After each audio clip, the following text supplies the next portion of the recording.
কেমন আছো তোমরা সবাই? আশা করি তোমরা সবাই খুব ভালো আছো, আর আমিও মোটামুটি ভালো আছি। কারণ যা গরম পড়েছে তো আমি বলবো না যে খুব ভালো আছি, মোটামুটি ভালো আছি।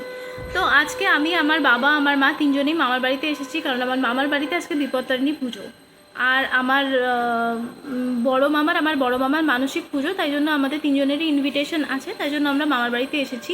তো আমাদের মামার বাড়িতে আসার কথা ছিল সকালবেলা, সকাল 10টার সময় আসার কথা ছিল। 10টা থেকে 12টা হলো, 12টা থেকে 1টার সময় এসে পৌঁছেছি।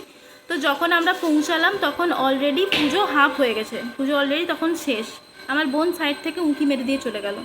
তো যাই হোক, পুজো তখন অলরেডি হাফ হয়ে গেছে। তো তখন এসে আমরা পৌঁছেছি। এত দেরি হয়েছে, এত তাড়াহুড়ো করেছি যে আমি ব্লগটা বাড়িতে তো স্টার্ট করতে ভুলেই গেছি। ইভেন আমি রাস্তাতেও আমি ব্লগটা স্টার্ট করতে ভুলে গেছি। দেরি হওয়ার কারণটা হচ্ছে, আজকে আমি আমার মার চুলটাকে স্ট্রেট করছিলাম, কারণ আমার বোনের বিয়েতে মা কি হেয়ার স্টাইল করবে, তাই জন্য আমি মাকে বললাম দাঁড়াও তুমি চুলটাকে স্ট্রেট করো, তারপরে মামার বাড়িতে যাব, বোনেরা সবাই আছে, মামিরা আছে, কে কী কমপ্লিমেন্ট দেয় দেখো, তারপরে আমি বোনের বিয়েতে তোমাকে আমি চুলটা স্ট্রেট করে দেবো। তাই জন্য আমি মায়ের চুলটা স্ট্রেট করছিলাম। আর মায়ের যেহেতু বড় চুল, কোমর পর্যন্ত চুল, তো স্ট্রেট করতে আমার কিছু না হলেও 1 ঘন্টা টাইম ওখানে আমার বেকার নষ্ট হয়ে গেছে, তাই জন্যই দেরিটা হয়েছে। তো যাই হোক, এসে পৌঁছেছি অনেক কষ্টে, অনেক স্ট্রাগলের পরে মামার বাড়িতে এসে পৌঁছেছি। তো ভ্লগটা আমি স্টার্ট করছি, তোমরা দেখো কেমন লাগে, সব কিছুই শেয়ার করার চেষ্টা করব। তো তোমরা পাশে থাকো, দেখতে থাকো। এই যে সিংহাসনটা দেখছো, এটা বহু পুরনো সিংহাসন, আমার দিদিভাইয়ের হাতে তৈরি, আমার দিদিভাইয়ের হাতে সাজানো একটা জিনিস। আর এখানে তোমরা দেখতে পাচ্ছ গুরুদেবের ফটো এখানে সাজানো আছে। আর পুজো অলরেডি স্টার্ট হয়ে গেছে, এখানে ঠাকুরমশাই মন্ত্রপাঠ করা শুরু করে দিয়েছে। এই যে এখানে আমাদের দিদা, আমাদের কিউট দিদা, সবার প্রিয় দিদা, আমার বড় মামির মা উনি। এই যে এখানে দেখো সবাই মিলে গসিপ করছে। ওই হয় না একটা পরিবারের সবাই একসঙ্গে হলে যা হয়, সব বোনেরা, দিদির মেয়ে, পিসে মশাই সবাই মিলে এক হলে যা হয়। আর এখানে দেখো আমার মা পানের বাটা নিয়ে বসে গেছে, আমার মা হচ্ছে পান খাওয়ার এক্সপার্ট। আর এই যে শাঁখটা দেখতে পাচ্ছ, এটা হচ্ছে খুব পুরনো আমার দিদিভাইয়ের শাঁখ, একটা স্মৃতি হিসাবে আছে। আর এখানে কিছু মানুষ ইনভাইটেড ছিল, ওরা অলরেডি চলে এসছে। আর এখানে হোমও স্টার্ট হয়ে গেছে। আর এই হোমের মধ্যে আমি একটু ঢুকেছিলাম, এত গরম, আমি পরিমরি করে দৌড়ে পালিয়ে এসেছি, যা বিভৎস গরম ওই রুমটায়। তো এখানে বাবা বসে ঠাকুরের ইষ্ট প্রসঙ্গ শুনছে। আর এখানে এদেরকে দেখো, এরা সবাই শাড়ি নিয়ে ব্যস্ত। আর এখানে আমার মাকে দেখো, এই যে ছোট্ট বাচ্চাটাকে পেয়েছে না, একে কন্টিনিউ মা কোলে নিয়ে, মানে সারাদিন ভিডিওর শুরু থেকে শেষ অবধি মায়েকে কোলে নিয়েই রেখেছিল। মানে মার আর কোনো দিকে কনসেন্ট্রেট নেই, এর উপরই পুরো কনসেন্ট্রেট গিয়ে পড়েছে। এতটাই কিউট বাচ্চাটা। আর এখানে বাবা ইষ্ট প্রসঙ্গ শুনছে। আর আমার বোনকে দেখো, মুখ দেখাবে না বলে কেমন হচ্ছে, আমাকে মারবে দেখাচ্ছে। আর এখানে আমার মেজো বোন এই শাড়িটা ওপেন করেছে। অ্যাকচুয়ালি এই শাড়িটা আমি অনলাইন থেকে নিয়েছি, বাট শাড়িটার কোয়ালিটি এবং কালার দুটোই খুব একটা আমার পছন্দ না, বাট ওরা বলছে শাড়িটা ভালো। দেখা যাক এটা বিয়েতে পরি কি পরি না, আমার তো একদমই ইচ্ছে নেই। তো যাই হোক, বাবা এখানে খুব মনোযোগ দিয়ে ঠাকুরের ইষ্ট প্রসঙ্গ শুনছে। আর এখানে আমার মাকে দেখো, মার আর কোনো দিকে কোনো কনসেন্ট্রেট নেই, এই বিড়ালটার উপরেই পুরো কনসেন্ট্রেট গিয়ে পড়েছে। আর বাচ্চাটার মুখটা এত সুন্দর না, বলে না পুরো বাটা জোড়া মুখ, ওই রকম একটা ব্যাপার। মা প্ল্যান করছে এটাকে বাড়ি নিয়ে যাওয়ার। আমার ঘরে এত বিড়াল আছে, তাও মার মন মানে পোষায় না, মা প্ল্যান করছে। আর এখানে বোন শাড়ি দেখাচ্ছে, কোন শাড়ি বোনকে আইবুড়ো ভাতে দিয়েছে, বোন ওটাই দেখাচ্ছে। দেখো ও গায়ে দিয়ে দেখাচ্ছে, ওকেও কি সুন্দর লাগছে। তারপরে আমার মা। আর এখানে আমি একটু হালকা করে পোজ দিয়ে নিলাম। আর এখানে অলরেডি ঠাকুরের কাছে ভোগ পড়ে গেছে, তোমরা দেখতেই পাচ্ছ ঠাকুরের কাছে ভোগ নিবেদন কমপ্লিট হয়ে গেছে। এবার আমাদের খাবার পালা। আর এখানে বোন ওই আগুনের মানে প্রদীপের আগুনের আঁচটা নিয়ে এসছে ওটা নেওয়ার জন্য, তো ওটা একটু নিয়ে নিলাম। আর বোনকে জিজ্ঞেস করছিলাম বোন নিয়েছে কি না। যাই হোক, তারপরে তোমরা এখানে দেখো এরা একটা কি দেখেছে জানলা দিয়ে, আমার বাবা মা একটা জানলা দিয়ে কি দেখেছে, ওটাই নিয়ে হাসাহাসি চলছে, গসিপ হচ্ছে। আর এখানে আমার বোন হাতে মেহেন্দি করার চেষ্টা করছে, বিকজ এখানে খুব বড় বড় মেহেন্দি আর্টিস্ট আছে, তোমরা দেখতেই পাচ্ছ তার নমুনা। আর মা যেহেতু চুল স্ট্রেট করেছে, তো মা ঘুরে ঘুরে চুলটা দেখাচ্ছে। আর এখানে একটু আগে বললাম না জানলায় কি একটা দেখেছে, ওইটা নিয়ে এখানে বিশাল বড় গসিপ চলছে, কি দেখেছে ওটা নিয়ে হাসি ঠাট্টা এখানে চলছে। রিমার, আরে এটা রিমার মাথায় দিবে।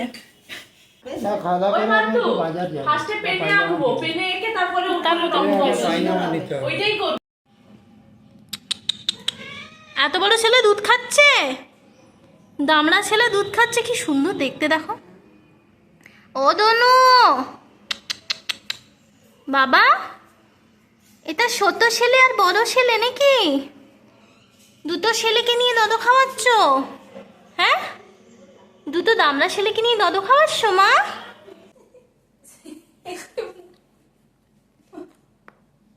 দারুণ লাগছে মেয়েগুলোকে, মুখটা দেখার, ছোট্ট ছোট্ট মুখটা খুব সুন্দর।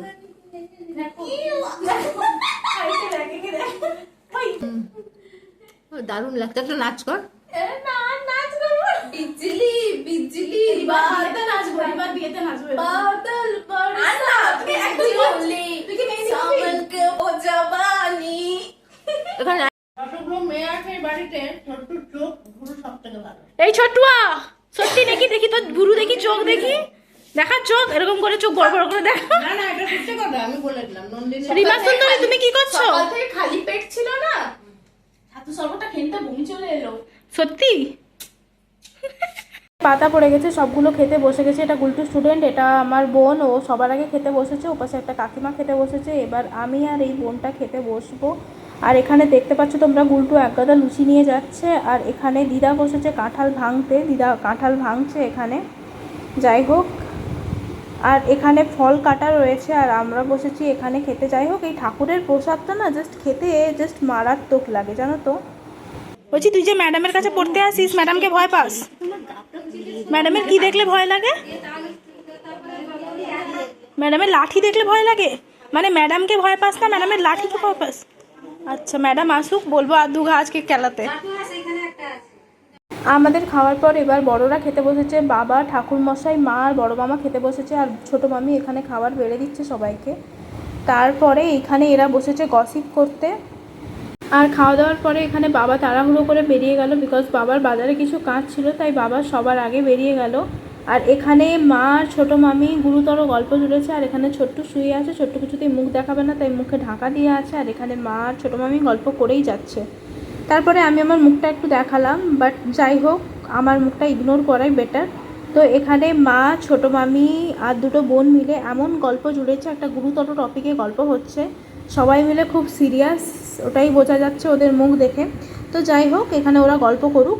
আর এখানে বিকেলবেলা আমরা 4 বোন বেরিয়েছি ব্লাউজ কাটাতে, শাড়ির ফলস পিকো করতে, আরও কিছু কেনাকাটা করার আছে। তাই পেছনে দিদি আর আরেকটা বোন খুব লজ্জা পাচ্ছে, বিশেষ করে দিদি খুব লজ্জা পাচ্ছে, মুখ দেখাতে চাইছে না, খুব বকাবকি করছিল আমাকে সারা রাস্তা। তো এভাবেই এগিয়ে যাচ্ছি আমরা গন্তব্যের দিকে। টাকা লজ্জা পাচ্ছিস কেন? গন্তব্যে পৌঁছে দেখি আর এক কাণ্ড, দোকান বন্ধ, তাই এরা খুব চিন্তায় পড়ে গেছে কি করবে। তাই দোকানদারকে ফোন করতে করতে এরা ক্লান্ত হয়ে দুশ্চিন্তায় পড়ে মাটিতে বসেই পড়েছে। কিরে লজ্জা পাচ্ছিস আমাকে দেখে? খুব লজ্জা পাই তোকে দেখে, ও মা, মুখ দেখতে ইচ্ছা নেই। টুরুলাম। তো অনেক চেষ্টা চরিত্রর পর, অনেক ফোন করার পর অবশেষে আমাদের টেলার কাকু এসে আমাদের শাড়িগুলো হাতে তুলে নিয়েছে স্টিচ করার জন্য, ফলস পিকো করার জন্য। আর এখানে দিদি দেখো, দিদি অত্যন্ত বিরক্ত হচ্ছে দিদির মুখটা দেখাচ্ছি বলে। আর এখানে টেলার কাকু আমাদের ব্লাউজের মাপ নিচ্ছে। যাই হোক, তিনিও খুব ব্যস্ত, ছোট্টুও খুব টেনশানে আছে। আর এরই মধ্যে এক বন্ধু চলে এসছে, তার মাথায় হাত বুলিয়ে দিতে হবে। তারপরে আমরা সোজা গেলাম ফুচকা দোকানে। এরা ফুচকা দেখে এমন করছে যেন জীবনে ফুচকা খায়নি, লাফিয়ে পড়েছে ফুচকার ওপরে। যাই হোক, এরপরে আমি আমার হাতটা বাড়িয়ে দিলাম ফুচকাওয়ালার কাছে ফুচকা দেওয়ার জন্য। বাট ফুচকাটা যাই হোক না কেন মারাত্মক ছিল। যখন আমরা 8-9-এ পড়তাম তখন এই ফুচকা কাকুর কাছে ফুচকা খেতাম। তো রিমা খুব খুশি, দেখেই বুঝতে পারছো। এরপরে সোজা চলে গেলাম দোকানে শাড়ি চুজ করব বলে। কোনো শাড়ি পছন্দ হচ্ছে না, মাথা খারাপ হয়ে যাচ্ছে। তো অনেক কষ্টে এই যে এই শাড়িটা পছন্দ হয়েছে রিসেপশনের জন্য, আর কিছু পছন্দ হচ্ছে না। কলকাতা যাওয়ার কথা ছিল, বাট আমরা ফেলিওর, আমরা যেতে পারিনি। এরপরে আমি হালকা করে একটু পোজ দিয়ে নিলাম আয়নার সামনে, এত বড় বড় আয়না দেখে। তো সেদিন দোকানেও একটু ভিড় ছিল, আর এরাও খুব ব্যস্ত, এদেরও খুব টেনশন, এরা কি শাড়ি নেবে না নেবে। তারপরে এই শাড়িটা আমার খুব পছন্দ হয়েছিল বিয়ের জন্য, তাই ছোট্ট গায়ে ফেলে দেখাচ্ছে শাড়িটা কেমন হয়েছে, কিন্তু এখনও ডিসাইড হয়নি কী নেবো। আর এটা ছোট্টুর খুব পছন্দ হয়েছে।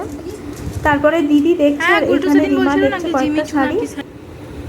তো এরপরে ঘরে এলাম, এই শাড়িটা আমার পালিশ করতে দেওয়া ছিল, এটাকে আমি নিয়ে এলাম। এটা আমার আগের শাড়ি, আগে কেনা ছিল।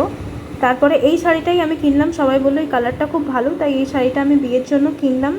কারণ আর কোনো শাড়ি পছন্দ হচ্ছিলো না। আমি একটু কনফিউশনে আছি, বিকজ এইরকম কালার আমি কখনো পরিনি, আর এরকম টাইপও আমি কখনো পরিনি। আর এটা নিলাম বৌভাতের জন্য, আমার এটা খুব ভালো লাগলো, তাই জন্য এটা নিলাম বৌভাতের জন্য। অনেকটা রাস্তা জার্নি করে যেতে হবে বৌভাতে, তাই একটু হালকাও মানে হালকা ফুলকার উপরে নিয়েছি। আর এটা মানে বিয়েতে পরবো, আর এটা গায়ে হলুদ, তিনটে আপাতত কমপ্লিট। তারপরে এখানে ব্রাইডের কী শাড়ি ব্রাইড পেয়েছে সেই শাড়িগুলো দেখানো হচ্ছে।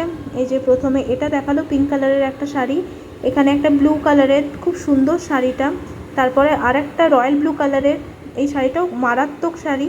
তারপরেও একটা ওই এর কালারটা আমি বলতে পারছি না, বাট এটাও ব্লু কালারের, খুব সুন্দর। তারপরে লাস্টের এই শাড়িটা আমার খুব পছন্দ হয়েছে, খুব সুন্দর, দেখো রয়্যাল ব্লুর ওপরে খুব সুন্দর শাড়িটা। আচ্ছি, টাটা টাকা টাকা বেবি মা। টাটা।